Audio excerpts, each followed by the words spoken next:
Imagine giving 2 decades of your life to a prestigious university. I mean, you have the advanced degrees, you have the hands-on experience. Right, respect of your students, all of that. Exactly. Right. And you apply for a standard contract extension, completely expecting to just stay in the lecture hall. As you would. Right. But the administration tells you that your new job is running the campus bakery. Yeah, that you were being, quote, repackaged. Repackaged. It's wild.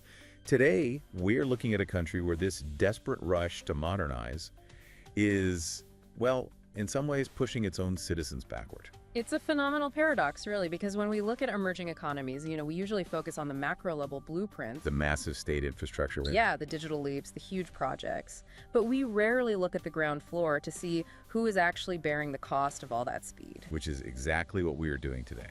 Welcome to this special deep dive.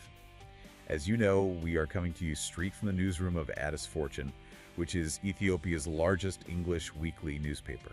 And we are taking you through a stack of reporting from this week's editions, really acting as your guides to unpack a core theme we're seeing. Right, a theme emerging across all our reporter stories, which is basically the friction of progress.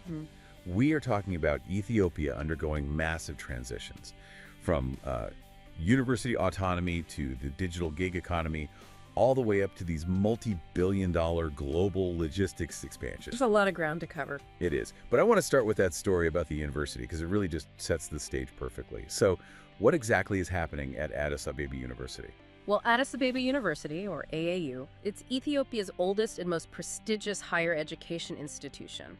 And over the last 2 years, they have been aggressively transitioning to full institutional autonomy. Okay, and just to clarify, autonomy in the global education sector is generally seen as a good thing, right? Like the gold standard.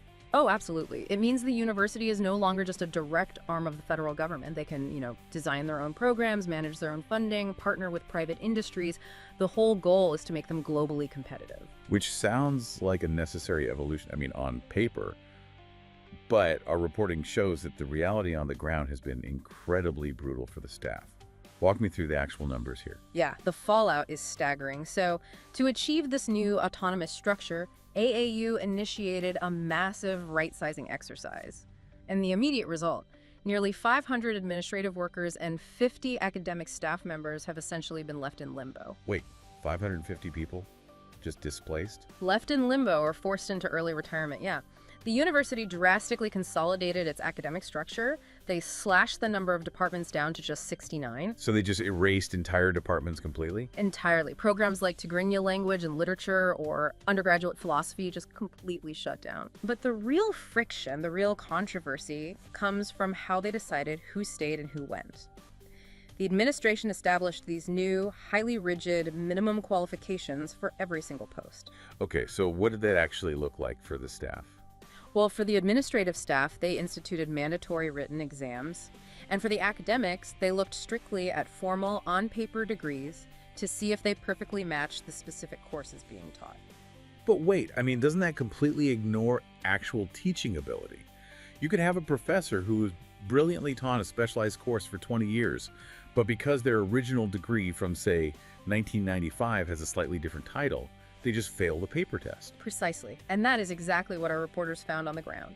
They spoke with one veteran lecturer he asked to remain anonymous for obvious reasons, but he'd given over 2 decades to AAU. 2 decades? That's a whole career. Right. And he reached the age of 60 and applied for a standard contract extension. Now, keeping lecturers into their 70s and 80s is very common in academia. Sure, you want that experience. Exactly.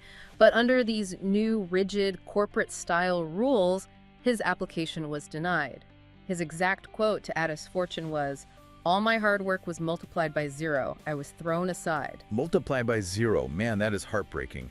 But how is the university leadership defending this? You can't just displace 550 people and pretend it's a smooth transition, right? Well, the acting president, Samuel Kifel, and the head of the president's office, Matthias Nsermu, they are absolutely adamant that no one has been, quote, fired. Okay, and what do they call it?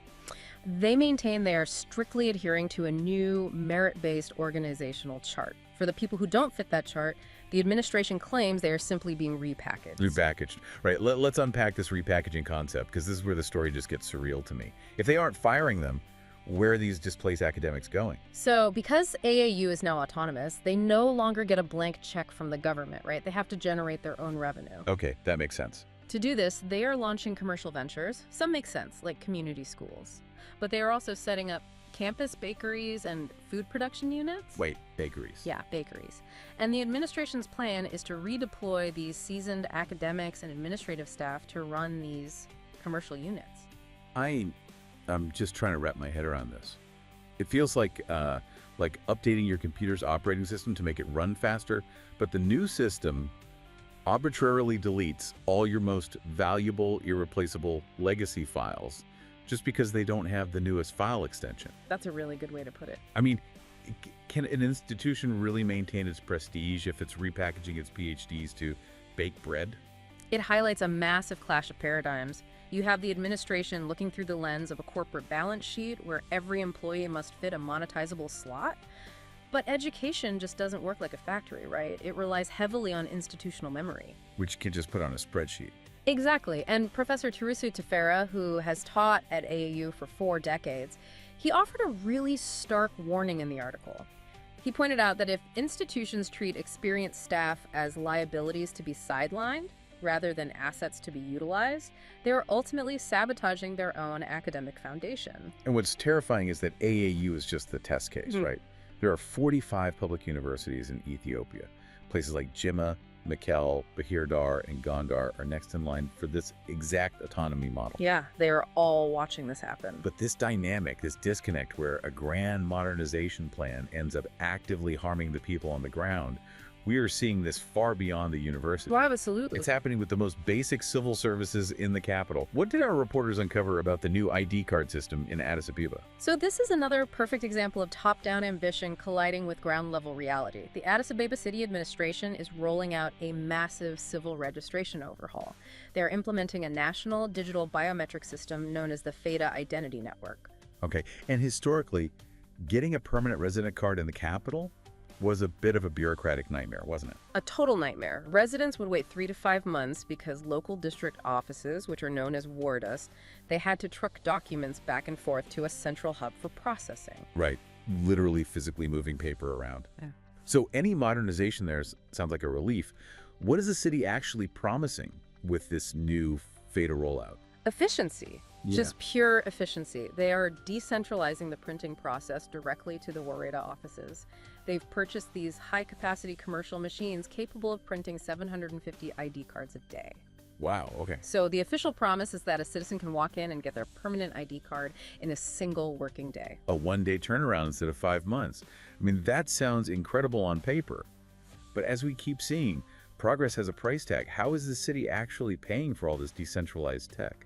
By passing the cost directly to the citizen. To fund these new machines and the digital infrastructure, the fee for an ID card is expected to triple, jumping from 100 birr to 300 birr. Now, for our global listeners, 300 birr might not sound like a lot when you convert it to dollars, but in the context of the local economy, tripling a basic civil fee overnight, that is a massive shock to an average family's budget. It's a huge burden. And here's the real kicker from the Fortune report. The technology isn't even working. Exactly.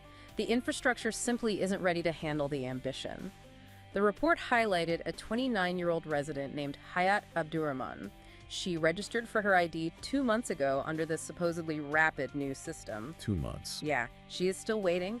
And as she pointed out, she is being asked to pay a premium rate for a quote-unquote modern service that is still suffering from the exact same network crashes and bureaucratic delays as the old system. So the government is building the infrastructure for tomorrow, but they are actively taxing the patience and the wallets of the people living in the present. That's exactly what's happening. Which brings up a huge question. If they are tripling fees just for a plastic ID card, how on earth is the city funding its larger ambitions? Addis Ababa has a ratified budget of over 502 billion birr for this fiscal year. They need a massive influx of capital. Who is actually paying for that gap? Well, the answer to that lies in the middle class, and specifically, the gig economy. The city is under immense pressure to increase its overall tax revenue by a staggering 58%. 58%, that's a massive jump. It is, and when a government needs that much cash that quickly, they target the most visible, formalized sectors. And right now, That means the ride-hailing drivers. Yeah, this is where the reporting gets genuinely alarming. For a few years, app-based metered taxis like Ride, Ferries, and Zayride, they were the massive boon industry in Addis. It was the modernization of transport. But now, drivers are getting hit with tax assessments that are essentially bankrupting them. Totally. Give me an example of what these drivers are actually facing right now. Let's take a driver like El Beletel Tilahun, who was featured in the piece. Last year, his annual tax assessment was 37,000 birr. This year, the Revenue Bureau handed him a bill for 93,000 birr. Wait, a jump from 37,000 to 93,000 birr in 1 year. Nearly a threefold increase in a single year, and authorities are warning that further deductions are coming. That is catastrophic for a gig worker. It just wipes out months of hard labor. But how is the Revenue Bureau even calculating that number? Are the drivers really making that much more profit? No, and that is the core mechanism causing the friction. The tax expert interviewed in the article, Baruch Nagassi, pointed out a massive structural flaw.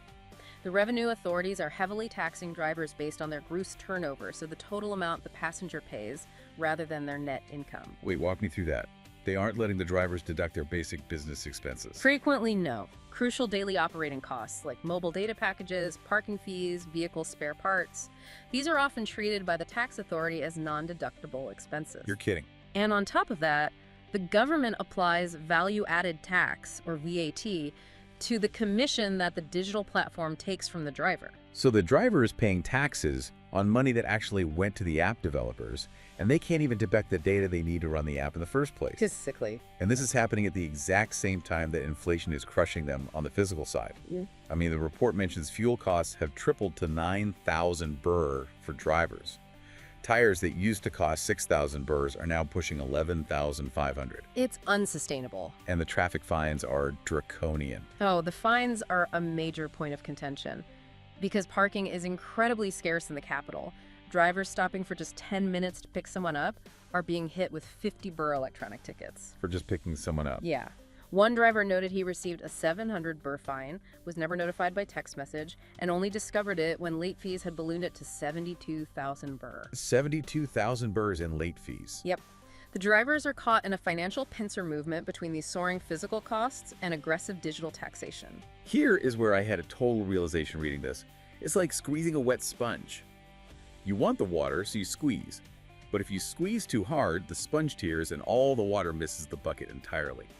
Because these drivers literally cannot survive this math, what are they doing? Well, they are turning off the apps. Habtamut Hadessi, the founder of the Zayride platform, issued a severe warning to the city about the rise of what he calls a black fleet, or a manual tendency. A black fleet, you mean they're going completely underground? Exactly. To survive, these digital drivers are reverting to acting like legacy street taxis. They turn off the tracking software, line up on the street, pick up multiple commuters for cash, split the fare, and operate completely under the regulatory radar. But think about the implication of that. If the government squeezes the digital drivers so hard that they abandon the formal sector and go back to cash-in-hand pickups, the government ends up cannibalizing its own modernization goals. Oh, The formal sector shrinks, and the city loses that entire tax base. It's a completely self-defeating cycle. And it seems like this exact dynamic, the individual being squeezed by bureaucratic loopholes and shifting goalposts, it's bleeding into the housing market too. it absolutely is. The report on the Noah Victory apartments in the Aware neighborhood is a fascinating case study in how regulatory friction gets passed down to the consumer. Currently, 27 home buyers have secured a legal court freeze on their units. I was so lost when I first read this one. So these buyers enter into a contract with no real estate. The developer delays the actual construction by 3 full years, right? Right. The buyers patiently wait it out. Finally, the building is done. They go to get their keys, and the developer turns around and demands more money than what was agreed upon in the contract. How is that even legal? Well, the developer is leveraging an incredibly technical loophole. In standard real estate contracts, there is often a 10% tolerance clause. Okay, what does that mean? This is meant to account for very minor physical variances in construction. Say, a room is a few inches smaller or larger than the blueprint once it's actually built. But the buyers are arguing that the physical living space hasn't changed at all. Instead, the developer is claiming the registered size of the apartments has increased. How does an apartment's registered size increase if they didn't build bigger bedrooms? Because of a change in city bureaucracy. The Land Development Bureau recently altered how they register property title deeds. They started folding communal shared spaces like balconies, public corridors, elevators, and even parking spaces into the official square footage of the individual unit's title deed. You're kidding. So the hallway is now part of their square footage. Basically. So the developer is using a bureaucratic reclassification of the hallway to trigger a contractual clause, forcing the buyer to pay more money for the exact same apartment they bought 3 years ago. That is the allegation driving the lawsuit. Yes. And whether it's the city redefining tax deductions to squeeze ride-hailing drivers or developers using a new property registration rule to squeeze home buyers, the mechanism is exactly the same. The rules of the economic game keep changing while the game is being played. Exactly. And the individual citizen is forced to subsidize that friction. It is maddening. But here is the final piece of the puzzle that our reporters brought to light this week. It's not just the everyday citizens feeling this crunch. No, not at all. This exact same math, where ambitions completely outrun the immediate reality, is terrorizing the ledgers of Ethiopia's massive state-owned giants, just with billions of dollars on the line instead of birr. Let's look at the state logistics monopoly, Ethiopian Shipping Logistics, or ESL. ESL is a absolute behemoth. They handle the vast majority of Ethiopia's international cargo, and they recently unveiled a staggeringly ambitious fleet expansion plan. By 2031, they want to boost their total cargo volume by 161%. Yeah, and to do that, they are aiming to generate 350 billion birr in revenue and pull in $2 billion in foreign exchange. That sounds like exactly the kind of massive growth an emerging economy needs. But to hit those numbers, the master plan says they need to buy 16 brand new cargo ships. And the timeline said they were supposed to buy 6 of them this current year. So how many did they actually buy? 0. They didn't purchase a single vessel. 0. Wait, if it's a state priority, where is the bottleneck? The bottleneck is the reality of the global market. The CEO of ESL, Abdulber Shemsu, cited slow procurement processes. But if you look at the underlying mechanisms of global shipping right now, the market is incredibly tight. What's making it so tight? Well, post-pandemic supply chain crunches mean international shipyards are booked out for years.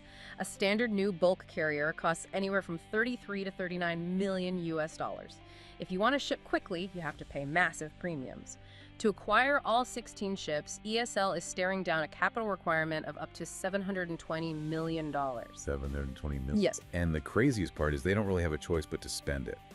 The report noted that right now, ESL only handles about 7% of Ethiopia's international cargo on its own state-owned ships. That's correct. The other 93% is handled by chartering vessels from foreign companies. In fact, they chartered 47 different vessels this past year just to keep the economy moving. But when you rely on charters, you are at the absolute mercy of volatile global spot market rates, right?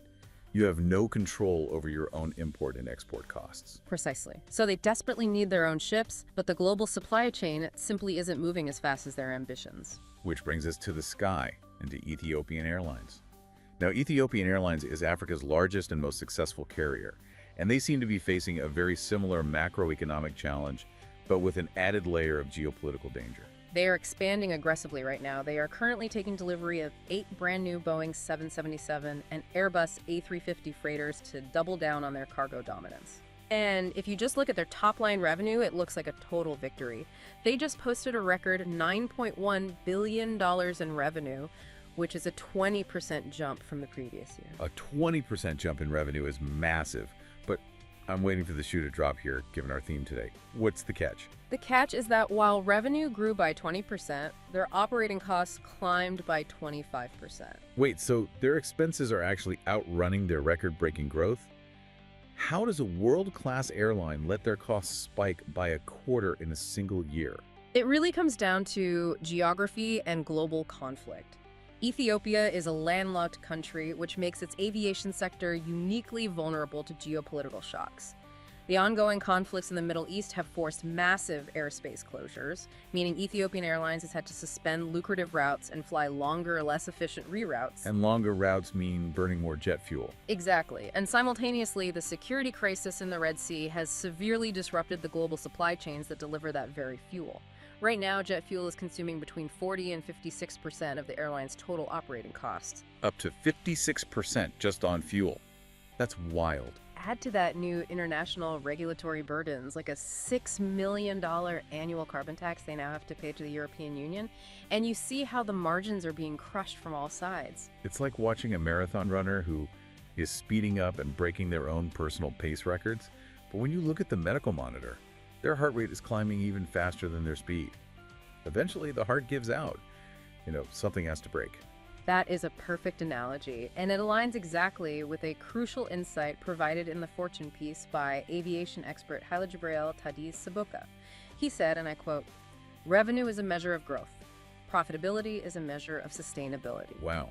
Revenue is growth, profitability is sustainability. It really forces us to look at the vulnerability of scale. For a developing economy, immense growth requires immense capital.